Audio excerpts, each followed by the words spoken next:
Why do we need a new Newman Center? Isn't this one good enough? I'll show you. The same door welcomes you no matter what year you came here. Come on in.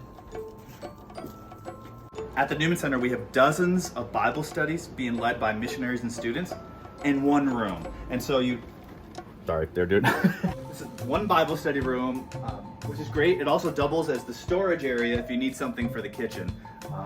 Carry on. It's great that we have little extra seats over here for Mass. The little drawback is you can't see everything very well. And I just found a broken chair as I sat down here. Oops. Oh well, one left. Another place you can enjoy Mass is in here, which is a great space, except Mass is in the other room and you're watching through a partial doorway and on the screen. And there's another place you can watch Mass, back here in the Cardinal Newman room. Another place you can enjoy Mass is from up here in the student lounge, looking over on the second story.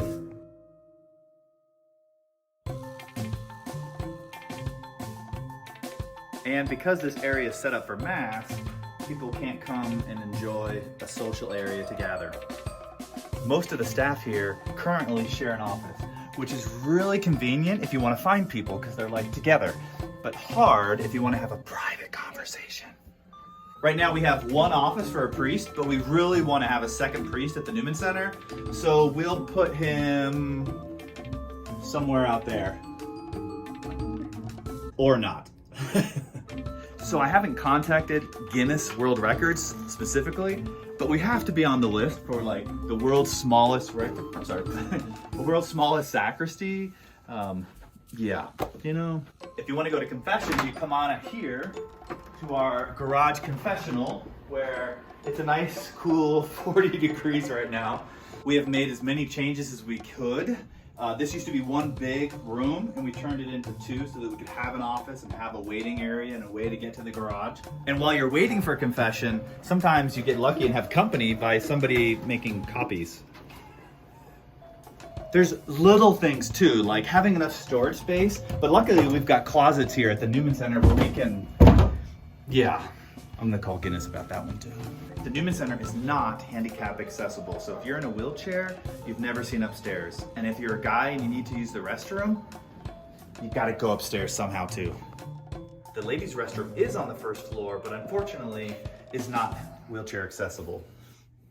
There's no place for students to gather, either before or after Mass, beforehand to catch up before they go into the church. So the church is very loud, it's community oriented, but it's not prayerful. And then afterwards, as soon as Mass is over, you walk out the door, and if there's bad weather, people bolt and try to get home as fast as possible, which doesn't give us a chance to build relationship or invite people into a Bible study or get to know them better. One of the most popular spaces in the Newman Center is the kitchen, which serves about 4,000 to 5,000 meals a year. But it's just a simple household kitchen and sink, and it's falling apart, and it's really just not enough. There's one washer and dryer here for the 4 guys who live upstairs, but it's behind the receptionist desk by the front door, and it's not the most convenient. Speaking of the upstairs apartment, when I meet with people, there's often a nice soundtrack in the background.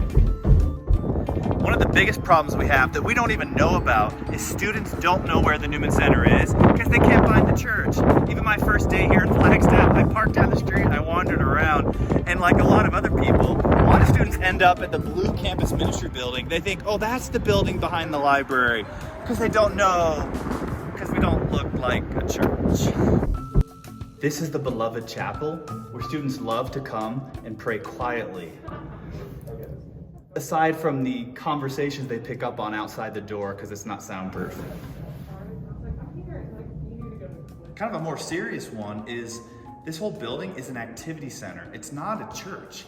And so even the altar is on a portable platform and the altar can be moved, which doesn't communicate the right message to students about the rock foundation of Christ in their lives.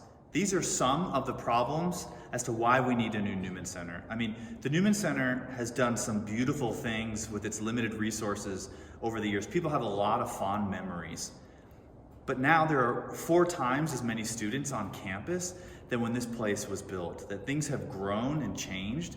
And now this is our opportunity to move to the future, to help students, not just now, but for generations to come, to know Christ. And so I invite you to go to the website and get some more information and even make a gift so that more students can know Christ. God bless you.